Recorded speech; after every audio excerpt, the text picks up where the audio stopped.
Hello everyone. Welcome to day 5 of Invisible to Unstoppable 5-day challenge for 5-figure months. Let me know that you can see my screen and hear me fine by dropping a 1 in the comments. And if you are catching live right now, let me know by commenting live below. And if you're watching replay, let me know by commenting #replay in the comments. Day 5, we've made it. If you've been watching live each day, fantastic job. You've been taking action. It has not gone unnoticed. And if you are watching replay, no worries. It is still time for you to catch up. It's the other trainings are in the group for replay. You can rewatch day 1, 2, 3, and 4 and catch up with here on day 5. Today we are talking about closing clients, and more specifically, closing high ticket clients and how to build your way up there, or if you currently serve high ticket clients, how to create consistency in closing high ticket clients. So right now, drop in the comments, do you have a low ticket offer? Do you have a high ticket offer, or do you have both? So you can put low ticket, high ticket, or both in the comments. Or if you haven't built out your offer yet, you can put none in the comments, letting me know where you're at in your business, as well as you can say in that comment where you want to be. If right now you're selling low ticket, but you want to do both, you can say low ticket, but both. Or my goal is to be selling high ticket this year, because you don't want to just fixate on what you're currently at, but also where you want to be and where you are going. Day 4, yesterday, we went over direct messaging and more specifically the stigma around it, benefits of direct messaging, and hopefully having that mentality shift in the way you were looking at direct messaging and the new eyes or the new lenses you have to look into direct messaging and the power of direct messaging. We talked about the do's and the don'ts, as well as the difference between messaging, like texting, versus video chatting. So, Zoom calls or Google Meet calls or team calls. There's a huge difference, and a few of those some people don't consider when they're thinking about making sales. It's not the same. So, if you haven't catched yesterday's training, make sure to catch that replay so you know about all elements of the power of direct messaging and why you should be actively direct messaging, because it's a way of communicating. The day 4 challenge was to start 30 conversations. Let me know in the comments, did you start any new conversations? Did you do all 30? Did you do more than 30? Did you send out 10? Let me know in the comments. Say yes or no, or I'm going to, about yesterday's challenge. Starting conversations allows you to open up your bubble, connect with new people, start genuine friendships, connections, relationships, referrals.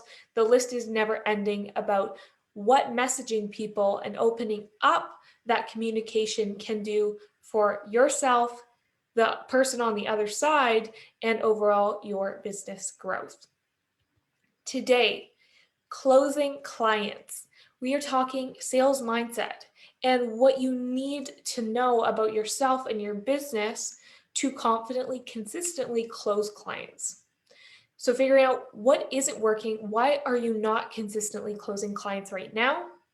Talking about the difference between low ticket and high ticket offers and clients, the scaling process, so 3 different elements of the scaling process to master in order for you to increase your monthly income.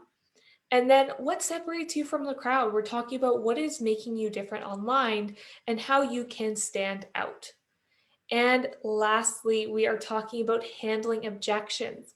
So whether that's an objection in the DMs or an objection on a sales call, I want you to be confident being able to express the value in what you have to offer and not shutting down when people come at you with those objections, because it does happen. And finally, I'll be answering your questions from both yesterday and any new questions you have today. I'm going to check out my phone here to make sure you can see me. And yes, hey Melissa, hey London, good to see you here.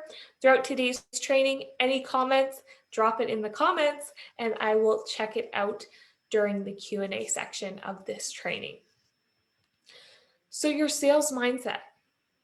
This is so, so important because if you aren't selling with confidence, it's going to be really hard for you to project the value that you have to offer. So these are a few statements you can tell yourself and believe in yourself. So you have value to share.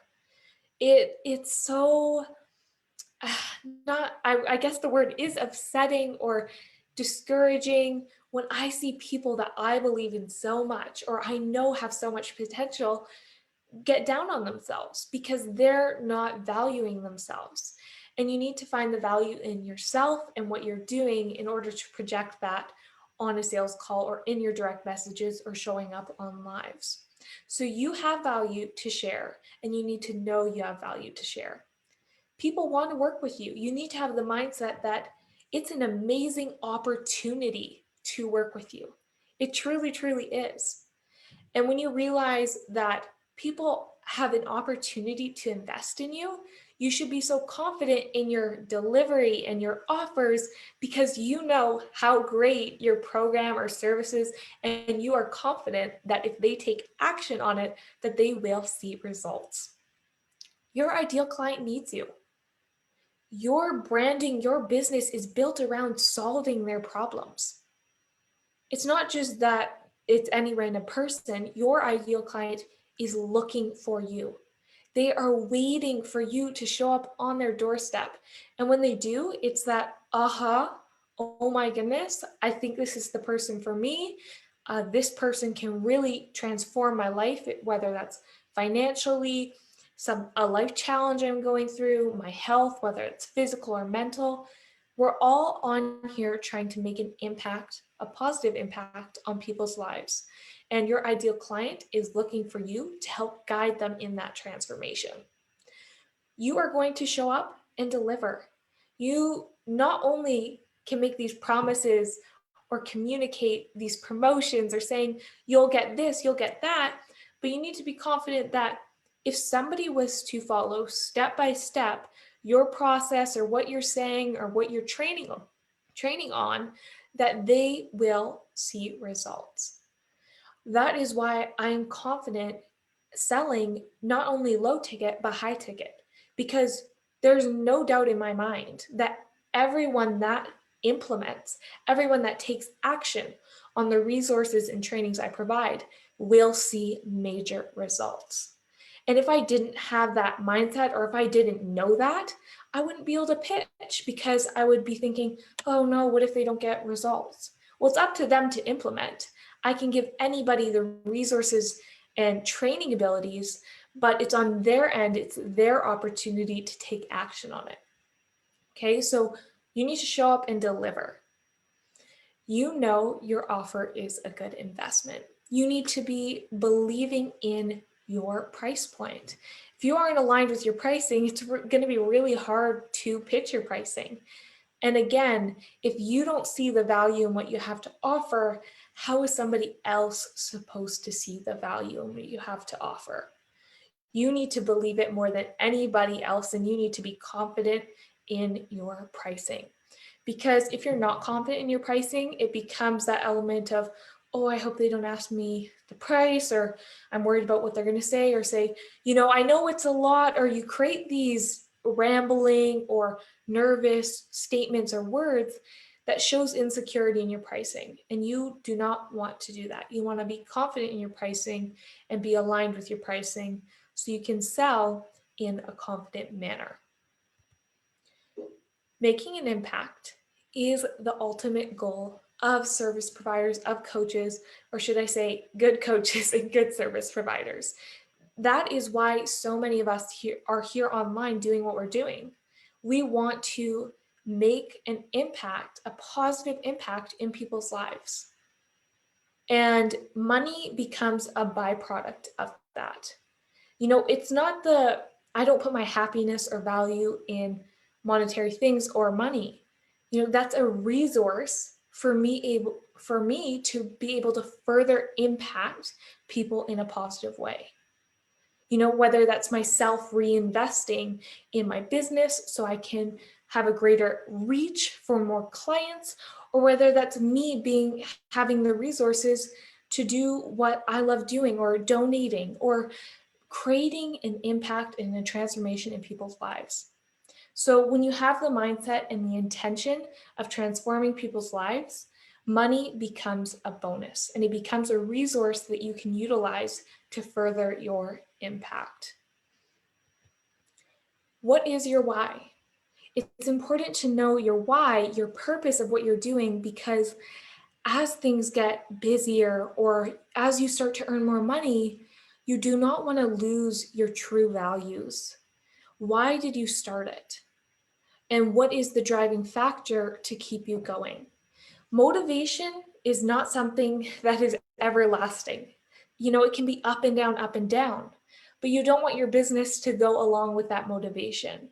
So having your why in your back pocket and pulling it out and saying, oh yeah, this is why on the hard days I continue to progress.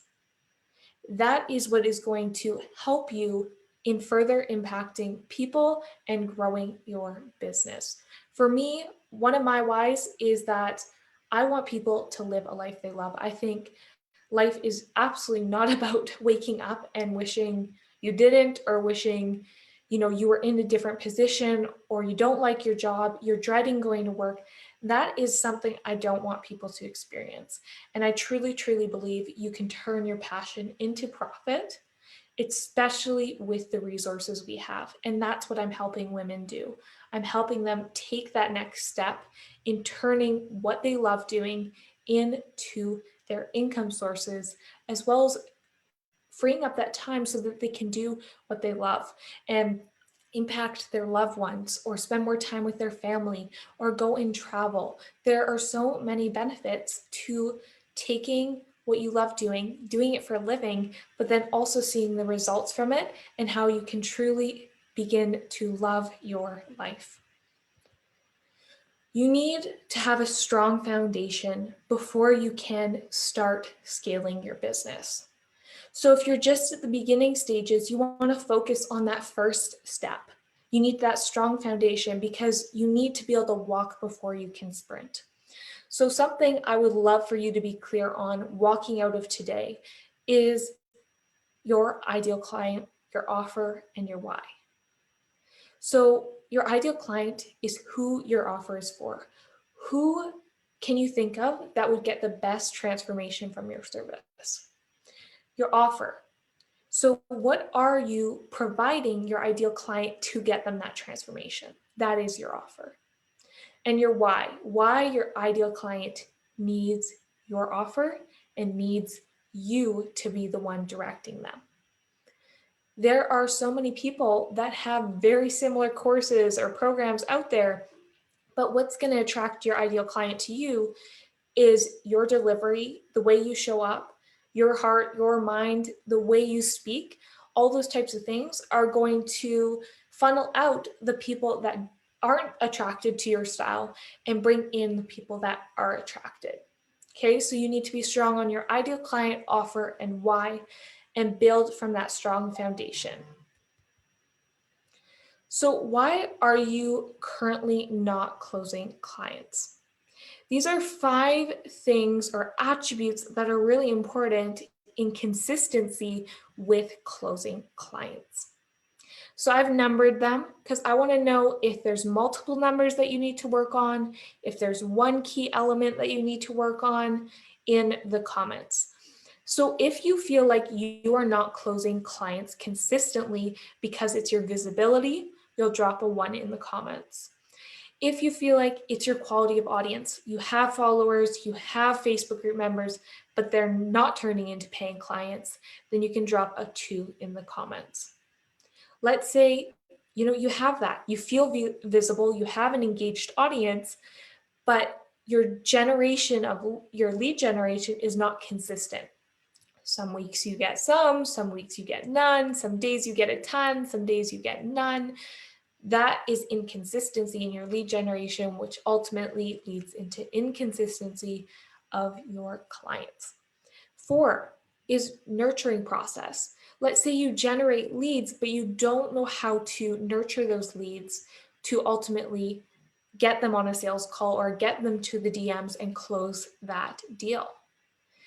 5 is the actual closing process. So let's say you're at the very end and you're almost there with the client and they expressed interest and you've nurtured them, but then they seem to drop off or they have objections and you're having trouble with that closing process. Then you can drop a 5 in the comments. These are some of the topics I went over the last 5 days, and I want you to get clear on which area is the one that you need to work on right now, because you need to take that step-by-step process in order to get that end result you would like. So low ticket versus high ticket. And I've given a visual example of what it can look like in terms of income. So let's say right now you only have a low ticket, or you only plan to have a low ticket. You have an $89 course and you want to hit 5-figure months consistently. That means you have to make 113 sales in that 1 month to hit the $10,000 mark. Versus a high ticket program that's $5,000, you make 2 sales and you hit that $10,000 month mark. So this is where you can truly see the change in your business that can be made when you don't only have low ticket and you also have that high ticket offer. I want to expand on this because there's a lot more differences between low ticket and high ticket other than the price. Low ticket tends to be a shorter term. So you're not having that client for as long. Let's say your $89 course is a 4-week live training course. That means after 4 weeks, that client is no longer your client. Meaning you're going to have to either relaunch or sell again to get that next $89. So when you have a shorter capacity of, time frame of your course, think about the sales you're going to have to make more quick rather than a longer term program. So low ticket tends to be shorter term, or it's possibly a pre-recorded course. Okay, let's say it's a pre-recorded course.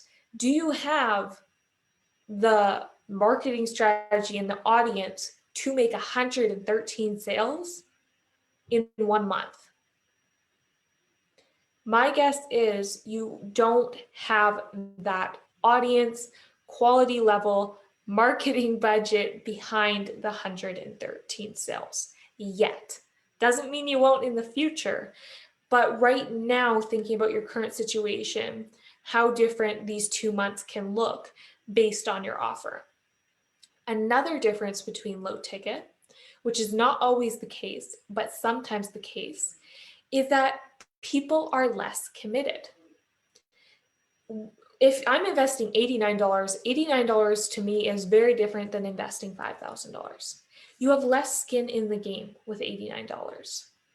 And as silly as it seems, some people will invest and not show up, even with low and high ticket, but it tends to be more people do not take action with the lower ticket.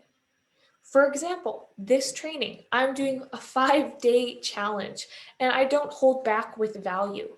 I really, really try to give value to my community, even though I'm doing this for free. But because it's free, even people that committed by just signing up or joining the group won't implement. Some people will not implement, or some people won't watch these trainings. And it's because it was a low risk offer. They have no real commitment financially. So understanding that somebody that has invested a $5,000 program, depending on the person, has more financial, investment in that place. and they technically have more skin in the game. And so let's say you give a course out or you do a program, it's the same program, and you sell it to some people for $89 and you sell it to some people for $5,000. My guess is the people that have invested $5,000 in that same program would have better results because they are more committed. So this isn't always the case, but it tends to be the case when you are comparing your low ticket clients to your high ticket clients. So this is something to think about. Something also to consider with a high ticket program is it tends to be longer term. Maybe it's 3 months, 6 months, a year long. You have more time to take action, you have more trainings, you have a longer period of time to deliver as a coach or a service provider, and therefore your clients are able to get more major results. My guess is you working with somebody for 4 weeks in comparison to 6 months, you're going to be able to serve that person for 6 months with more knowledge, with more implementation, with more training, with more value, because it's also a longer term program. So these are some differences to consider when you're thinking about low ticket versus high ticket, not only for the actual offer or your financial goals, but also the types of clients that are going to be investing in these two different price points. So are you showing up as a high ticket coach or service provider? If you want to sell high ticket, you absolutely can, but you need to be showing up as a high ticket service provider. You need to show people or build your authority or share your knowledge to back up the fact that, hey, I am worth this investment. Because if you are showing up occasionally, you're not consistent, you're not sharing knowledge, how is your high ticket offer going to be backed up when you begin to pitch it? You need to build that proof in your wins or your clients' wins, all of the above, to show up as a high ticket coach. You need to believe you're a high ticket coach with the mindset. You need to show you're a high ticket coach by bringing value to the table. Now ask yourself, okay, let's say you want to sell high ticket. Fantastic. Have you invested high ticket? Have you invested in a high ticket coach or a high ticket program? There's two major reasons this can be a powerful question to ask yourself. One is, if you have, you know what it's like to be on the other side. For myself, I know what it's like to invest high ticket, so I can relate to the person I'm pitching to. Whereas if I hadn't invested in high ticket and I'm asking people to, I don't know what it's like to be on the other side or to have questions or to have objections. But when you're able to sit in their seat and see it from their perspective, you are more able to relate to them, help them see the value in what you have to offer, and handle objections accordingly. The second reason or perspective you can have when thinking about this question, if you've invested in high ticket, is, do you have the knowledge and the confidence to sell high ticket if you haven't invested in high ticket? For myself, I have never asked anybody to invest in me more than I've invested in myself. I've invested in the price point. I'm pitching to people because I know what it's like to be on the other side of the screen, and I'm confident in my ability to deliver. And a huge part of the reason why I'm confident in it is because I've been in their position and I've received high ticket coaching training. I've been in high ticket programs. So these are two questions. Are you showing up as a high ticket coach or service provider? And have you invested in a high ticket coach or program yet? Scaling process. So I'm breaking it down into these three elements that I would love to see you be confident in and master as you begin to sign on high ticket clients consistently.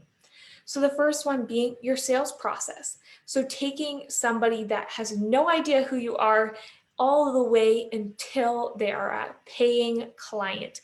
Do you know the process in order to take that person that doesn't know you and turn them into a paying client? All of those steps along the way is your sales process. So you need to be clear on what steps you need to take. If you have team members, they need to be clear on what steps you need to take so you can repeat the process and repeat results. I'm a huge fan of simple systems because if you make things complicated, it's harder to revise, it's harder to figure out what isn't working, and it's harder to repeat. And when you nail the sales process, you're able to get a repetition in your results. Now, your offer, you need to be having a solid offer or multiple offers, having that low ticket, having that high ticket to be, financially accessible, or to have the opportunity to work with you short term or long term, to create evergreen business systems so that you can automate your business and make money while you sleep. All these types of elements, your sales process and the offers you have to provide are a part of scaling. You need to be confident in each element of this scaling process. And thirdly, your time. Do you know what you need to do daily, weekly, or monthly? Do you know what your team needs to be doing in order to continue to progress your business forward? So, hey, I need to prioritize this in my business, or I'm going to work this many hours and I'm going to outsource this. It's about that time management ability to scale, because there's going to be a point where if you don't have that in place, you're going to hit a point of breaking and you're not going to be able to sustain your schedule. So getting on the time element of your business will help you in avoiding that burnout that so many entrepreneurs lead themselves to without the right time management skills. So what separates you from the crowd? This is one of my favorite ways of looking at business, especially in the online space. Even though it's a saturated space, there's lots of coaches, course providers, service providers, there's lots of virtual assistants, social media strategists, but that's okay. All you have to do is stand out. That's why some people think, oh, is there too many out there? It doesn't matter how many there's out there if people see you. You just need the right people seeing you. And so having a way for you to separate yourself from the crowd is the way you are going to be able to attract the right people and not worry about consistency in your business and income. Okay, if you try to mold and do what everybody else is doing, you're not able to embrace yourself, your differences, and use it as strengths. Whatever is making you different as a person, as an entrepreneur, at any element in your life, you want to leverage that and make that what stands out. Sometimes our insecurities are the best parts of our business when you learn to embrace them and use your differences to separate yourself from what everyone else is doing. So myself and my clients, we always go over, how are we going to be different? Okay. There's a confidence coach out there. There's a business coach out there. There's this, there's that.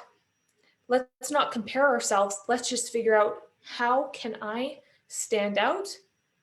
And that is how you are going to be able to get that audience in front of you that sees you for you and not you for your title. You're not just another business coach. You're not just another health coach. You're not just another fitness coach. You are the fitness coach. You are the health coach. You are the business coach to go to, because you are showing up with your unique abilities and systems. I could go on and on and on about this.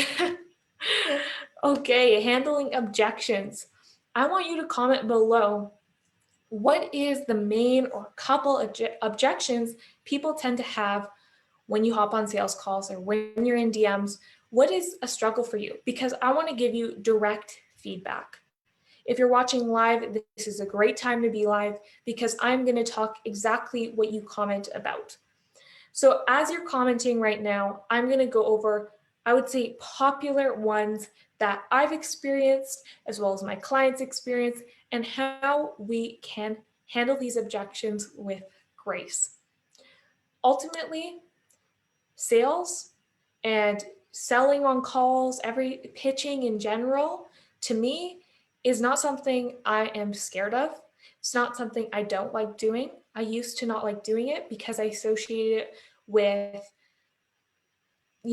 not sleazy, but like salesy and just, you're trying to take their money.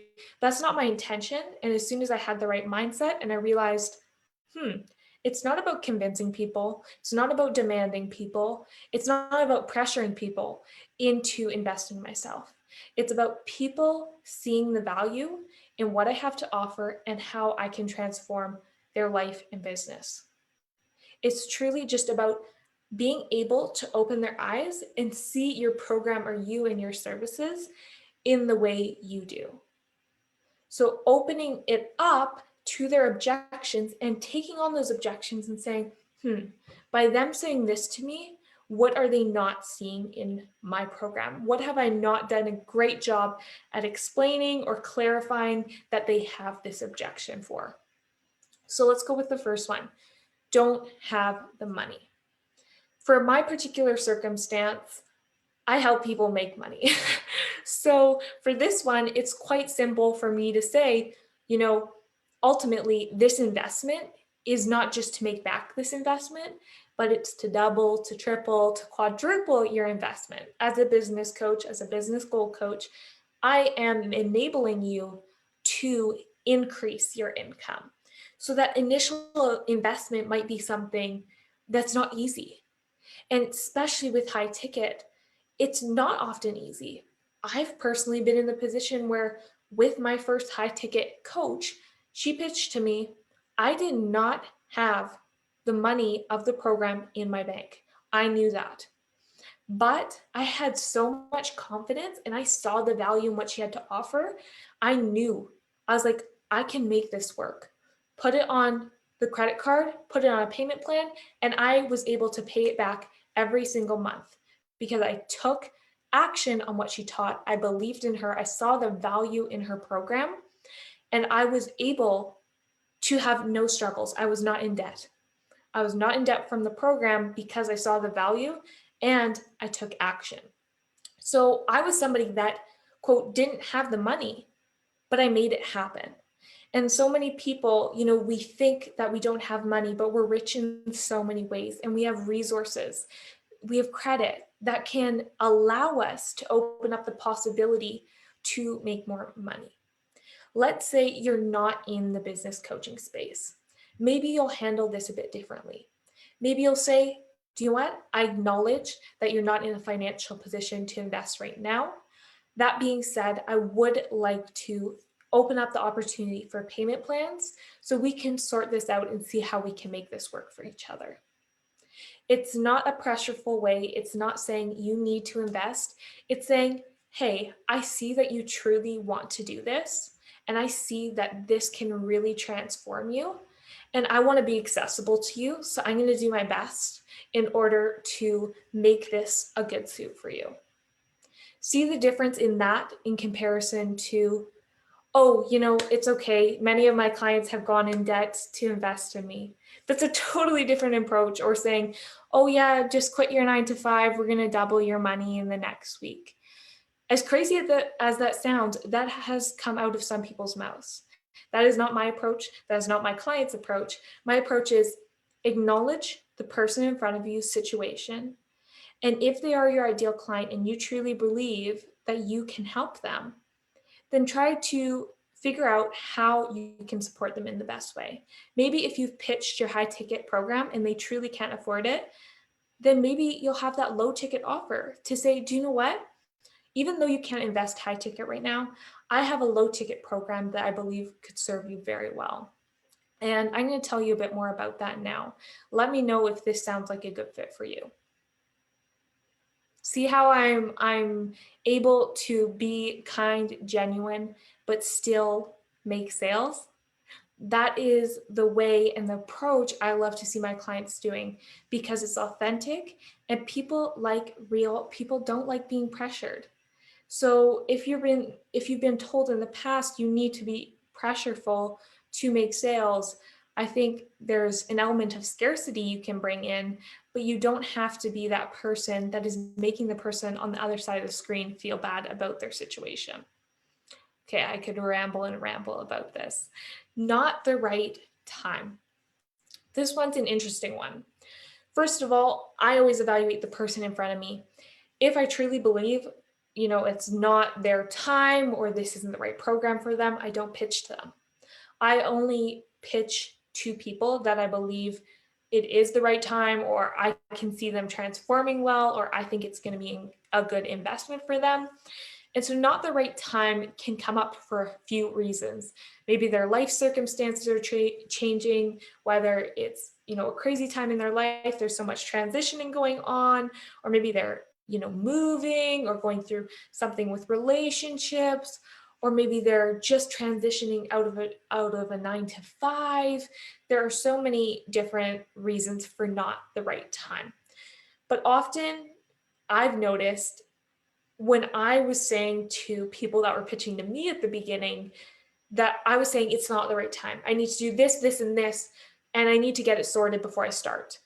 And I said that for about 2 to 3 months. And then when I actually invested, I realized 2 to 3 months ago, when I was saying it wasn't the right time, it was actually an amazing time because it gave me the clarity I needed to establish myself and get going. So no, do I regret things? No, because it happened the way it happened.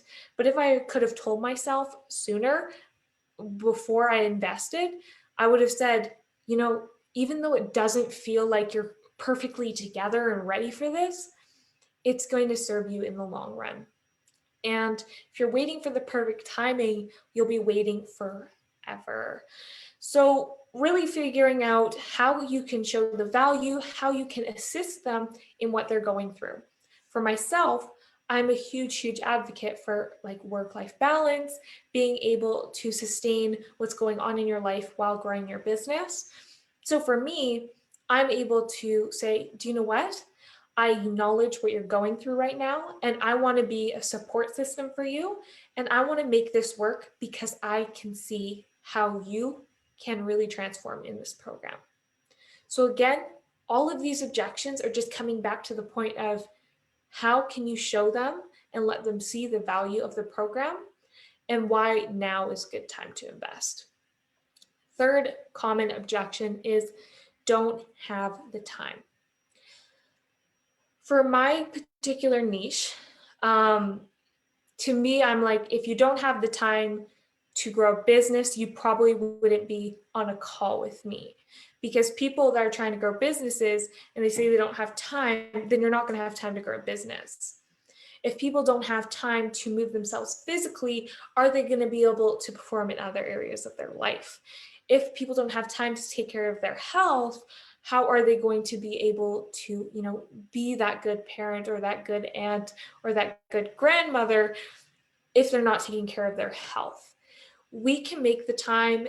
Even the busiest of people have elements of time. We are able to shift things we're doing in our life and take priorities and turn them around when we see the value. For myself, let's say I feel really busy, but I still have if I think about it, probably like 3 hours, 4 hours extra in my day that I don't have to be doing, watching TV or whatever it may be, extra things. And if I really, really want the transformation that you're selling, I'm going to realize and make the time. I will make the time. So again, letting them see the value in what you have to offer. I'm going to check the comments right now to see if you have put any objections in. I love your answer to these common objections. Glad to hear it, Bonnie. I don't still working on getting 30, but I have been working on it. Great job, Melissa. And it doesn't look like there's any other questions about objections. Again, feel free to direct message me or comment below with any of objections you're possibly dealing with and you're not sure how to move forward with this. But again, it's not about pressure, it's not about demand, it's just allowing them to see the value in what you have to offer and assisting them in the best way you can. So overall, challenge overview, you've made it to the end of day 5, pretty much there. Day 1, we went over becoming visible to your ideal client. Day 2, we talked about increasing engagement on social media. Day 3 is generating quality leads. Day 4 is the power of direct messaging. And day 5 is about closing high-ticket clients and the mindset behind it. I'm Emily Dawn. I'm a business goal coach here online, and I'm here to bring the value and help you truly understand the business foundations, the growth stage, and the scaling stage so you can hit those 5-figure months and beyond consistently while still having time for your family, for your other parts of your life that you want to commit more time to, whether that's activities, sports, traveling. Basically, having time and money freedom is the ultimate goals, I think, of so many people, especially entrepreneurs. That's often why we start our journey thinking about the end in mind. So for myself, I know a few people have direct messaged me specifically saying, okay, what do you offer? What are you here for? What do you do online? I do a few things. And I've also been asked, who do you help? Do you help people at the beginning stages, at the scaling stages? What I do is, again, I look at the individual in front of me, figure out what part of your business are you in, like what stage, and then what is your challenge right now? What is your greatest challenge? How can we make that your greatest strength? And adapt from there to get you to achieving that business vision and goal you have. So I'm the hostess of the Women's 6-Figure Business Mastermind. It's a 6-month comprehensive program, and it's a journey to consistent 10K plus months. And if you can break it down into a few key elements of the mastermind, it's about building an audience of ideal clients. And we do that through Facebooks. So growing Facebook groups, funneling people into your Facebook group that are not just anybody, but your ideal clients. And those people are going to be the engaged members that are eventually going to convert into paying clients, or at least some of them will. As your group grows, your authority grows and your knowledge grows of how you can adapt your group and take what your ideal client loves and create offers, magnetic offers around that feedback. We focus on lead generation systems so that you're getting in qualified leads daily. We master your messaging and sales. And then towards the 4 to 6 month range, we're talking about passive income sources. So those are those automated systems, courses, ebooks that you want to sell while you are sleeping. So you can create not just money or revenue through you working with clients, but also outside of that, bringing in those multiple streams to build your income while still being able to manage your time and show up for your clients. Then we talk about building a team so you can figure out what are my weaknesses or what do I not like doing in my business, and figuring out what's going to be your first hire or your second hire into your business so you can outsource those things and show up in your best light and serve your clients in the best way. So if this is sounding good to you, you can comment mastermind below so we can talk further about what this looks like moving forward and how you can truly transform yourself and your business through this 6-month comprehensive program. I use the 3T method in doing so. So again, if you haven't read my Thrive Global article that was published and you want to read more about the 3T method, just comment Thrive below, because Thrive Global and Thrive is one of the words, and I can get you that link to check it out. But basically it's about targeting, so getting clear on what you want to do, how you're going to be online, your brand identity, your ideal client, that building foundation stage. Then the growth, the target, that's that lead generation. mastering your systems so you know what to do and you know what to repeat. And then thrive is scaling. You know what you need to do to continue to progress beyond the program, beyond my services. So you don't go down and you don't plateau, but you continue to increase your knowledge, your confidence, your ability to deliver, and overall reach your further and bigger business goals. So again, just comment mastermind below, and that's letting me know that you are an ambitious women entrepreneur that has a service-based business or is trying to grow a coaching business, and you are serious about taking your business to the next level and signing high-ticket clients consistently. Let me know if you have any questions about today's training in the comments or the mastermind. I am happy to answer. I know there is a slight delay with Zoom to Facebook Lives, so I'll wait a couple seconds or a minute here to answer any questions you may have. Hi, Jen. Hi, Margaret. Hi, Crystal. Karen, you said not interested is my objection. So that would really tell me, I'm assuming you mean on a sales call or it's possibly in the DMs. If it's on a sales call, I would want to look at your qualification process. So you want to make sure the people that you are actually setting aside the time for and hopping on a call with are your ideal clients, because it's going to become discouraging as well as wasting potential time in your business that you could be on a call with somebody else if you're hopping on calls with people that aren't wanting or ready for your services or the result your services offer.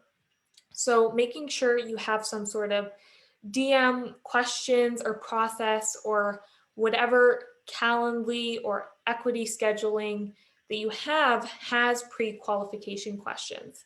So that's asking them, depending on your niche, I'm not sure what industry you're in, but that could be saying, what are you being challenged with most right now? What is your goal? Why haven't you achieved this yet? Are you ready to invest? Those types of questions will give you a good idea if they're your ideal client or not, and whether you're going to take that process a step further, or you're going to say, do you know what, it doesn't seem like the right services or time for you right now, and then you can refer them to either somebody else that would be a good fit or provide them a free resource you have.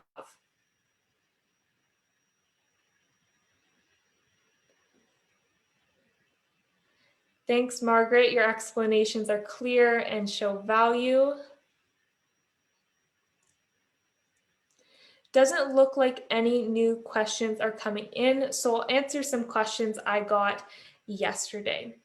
One of them was about getting negative responses from direct messaging. So I briefly went over this in yesterday's training about understanding that not everybody's going to be a fan. And that goes the same for you showing up in your business or in your group or the way you share in general. Not everybody's going to like the way you present. Not everybody's going to like the way you post. Not everybody's going to like the way you interact. And it's all a part of realizing some people aren't going to like what you're doing or how you're approaching things or who you are. But there's also a ton of people that do like your approach, that do like how you're showing up and do like how you're interacting. So it's all part of the process, and it's not something often you should take personally. Again, if it's coming across as spammy, or they haven't expressed interest, or they haven't interacted with anything of yours, then I would lay off a bit and let them cool down or give them their space, because you also need to understand we're humans, right? As much as it's technology, and I think we can tend to step away from our human instincts that we have in person. But think of how you're responding or how you're showing up on technology and how you would on in person. So if you had a conversation with somebody, would you just continue to be throwing things at them without them asking questions or without giving them time to respond? Those are types of things you don't think about because it's just a text. But when we think about it in a real life circumstance, it becomes, oh, this is how I'm coming across. So evaluating the messages you're sending, trying to be authentic, but not spammy, and again, avoiding connecting with people without their permission or without them interacting with you in some way. A second question I got was size of audience.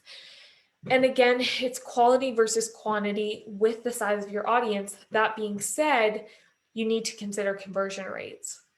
So let's say you have a 20% interest in your group and you have 100 members in your group. Okay, 20 are interested. Then those 20 go through the next step of your phase of your lead system, and that 20 turns into 10. And then maybe those 10 people end up getting on sales calls, and again your conversion rate is 20, you are going to go down to either 1 or 2 sales. So thinking and considering the conversion rate, how active people are in your group, is going to reflect in your sales. So myself, as my group grows and as I have more members in my group, I do make more sales because I have more ideal clients in front of me. And it wouldn't matter if my group wasn't full of ideal clients or if I was just adding random people, but it does matter because I have ideal clients in front of me. So the larger the number of my group is great because they're actually targeted and quality people in front of me. Let me know if you have any more questions about that topic. And I think the last question I had, if I'm recalling correctly, is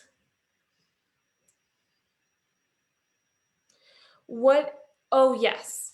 Somebody that I had talked to about the mastermind was asking about the lifestyle aspect. So a part of my 6-month mastermind, I have monthly lifestyle calls. So that's either led by myself or I bring in another expert on a certain space, whether that's time management, work-life balance, productivity, sleep coaches. There's so many different elements, but that's my ability to help serve my clients in a way that isn't necessarily within that business niche or realm, but allows them to create sustainability in what they're doing and how they're showing up in their business.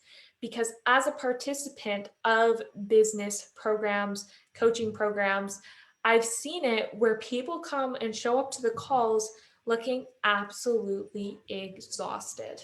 Like they look so drained because it can be a lot of work to grow your business. So I want to bring in that element to my mastermind for my clients so that they can feel like they're being supported with their mental and physical health. Because if you can't take care of yourself, you can't take care of your business. So that's something I saw a fault in with other groups I was a part of and the negative effects it had on people. And I'm able to serve my clients in that extra capacity so that they can sustain what they're doing, as well as prioritize their self-care while growing their business efficiently and not sacrificing the time they have with their family or friends while growing their business. That is it for me today. Without a group, you cannot make sales. No, that is not what I was saying, Margaret. But let me know if you have any clarified question, a more clear question for me. So do you mean you don't have a group and you still want to make sales? Definitely possible. You do not need a group to make sales. I'm saying that is the methodology I've been working on. That is the method that my clients have been working on. As a fitness coach, I was a fitness coach before I was a business goal coach, and I didn't have a Facebook group and I was making sales. So I was doing that through Instagram, but the method I teach my clients in this mastermind is a group. So you can absolutely gain clients without a Facebook group. I want to make that very clear. But I'm saying this is a method that has worked very well for me, and I've been able to create multiple lead generation streams from. Let me know if you have any more questions, Margaret, about that, and you can direct message me, and I am more than happy to answer. I hope to see you again soon, whether it's in this group or my main group, Ambitious Women Entrepreneurs and Coaches. Have a fantastic rest of your evening, and I will see you again very soon. Bye for now.